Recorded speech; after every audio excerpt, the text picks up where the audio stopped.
I cut you short when you're saying we're getting somewhere. Yeah. Where are we getting? We're going to the promised land. We're going deeper into the hole, my friend. No, we're not. How do you think we're going to pay our debts? I think that we are going to pleasantly surprise you. I think the government of national unity that is coming is not only going to be about President Uhuru Kenyatta and Raila Odinga. It is going to bring together all Kenyans of every stripe and every ideology. After the referendum, when we go into elections, we are going to build a That is 3 big years government. away. 3 years away. Yes, and it is time. How are we going to live for the next 3 years, my friend? We're broke. You know, I am not the president of the Republic of Kenya. We have an ordinary revenue right now that is less than 1.5 trillion. I just spoke to this issue. 1.5 trillion. Yes. Our obligations is in excess of 2 trillion. Yes.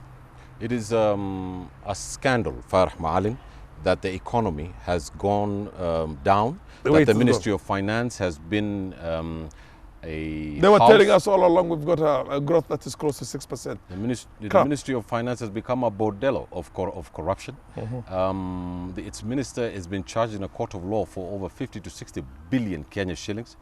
The claims of dirty money go up than the Ministry of Finance. It's a terrible indictment to the Republic of Kenya. And it is the responsibility of the current man who is now the new star in Kenyan politics, the AG's office, and the new Director of Public Prosecution, and Mr. Kinoti. Every Kenyan is looking at these two people who have been given the mandate by the president to go after the people's robbers. And yesterday you saw Mr. Kinoti walk up to one of probably the richest people in this country, who's not paid 41, allegedly, billion Kenya shillings in taxes. You arrested him? I don't know if he's been arrested, but I know that they raided the spirit and whiskey factory. And the man is not in this country, I hear.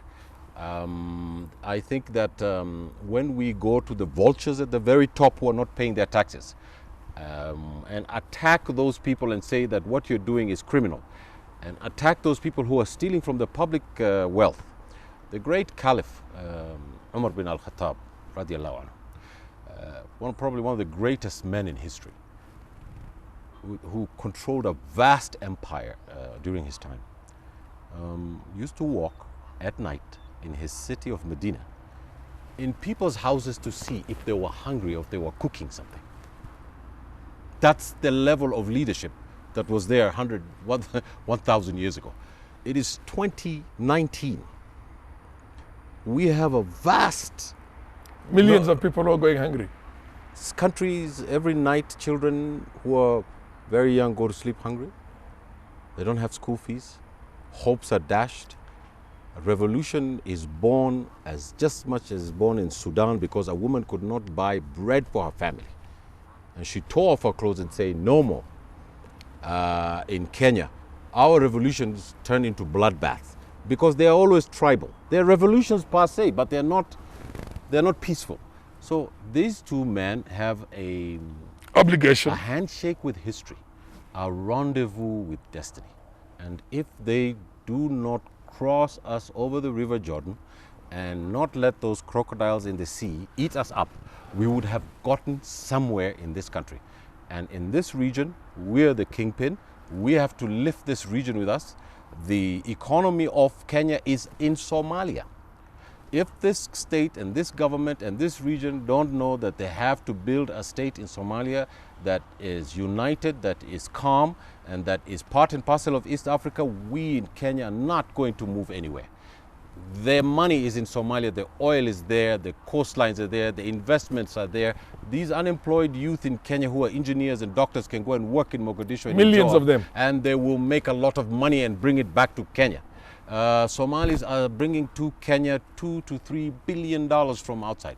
They're investing the money that people are using in this country is from the Somali community. Which is them away now. This country is now united. The region has to be united. We've got to have a free movement of labor, free movement of... How is the handshake going to affect that? Because even after the handshake... Yes. We're sending them away, we're forcing them to land in Wajir before they come to Nairobi. Yes. We're trying to twist them into everything. It's a failure. They are relocating now to yes. Addis Ababa, They are relocating to Dar es Salaam. They are relocating to Very bad. Uganda. It's They are very bad. relocating to everywhere else except Kenya. And you go to Isli right now today. Isli is not the bustling Isli that you Farah did many years Malin, back. maybe Look at the roads in Isli. Maybe, Farah Malin, we should loan you to Somalia for 10 years. You could become the president, and I'm sure everything will work out.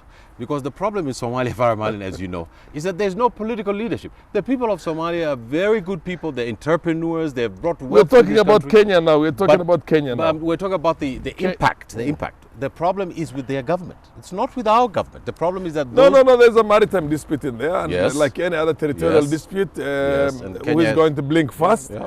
And they're not willing to blink first. Yes. They're not willing to blink Okay, first. we're not willing. Why can't you just wait for the court to determine that matter? If we are so convinced that we're going to lose Yeah. at the court level, Yeah. then we probably never had a case from the beginning. I don't think we're So going what there. I'm saying is Yeah. that Yeah. wait than before, Yeah. because they know the risk. Yeah. If Farmaji were to decide that he's going to withdraw the matter from the court today, Yeah. Tomorrow he will not be there. Yeah. You sure about that? Are you not sure about that? I think he should negotiate. So what we do if Uhuru also says we're going to withdraw from Nawa, basically we will respect the fact that this territory belongs to Somalia. If he says Uhuru has a problem on That the would be a ground. disaster for Kenya. Absolutely. Yeah. So the best thing is wait until an independent body determines the outcome of this thing, and then whichever way it goes, Yeah. go and negotiate on wealth sharing.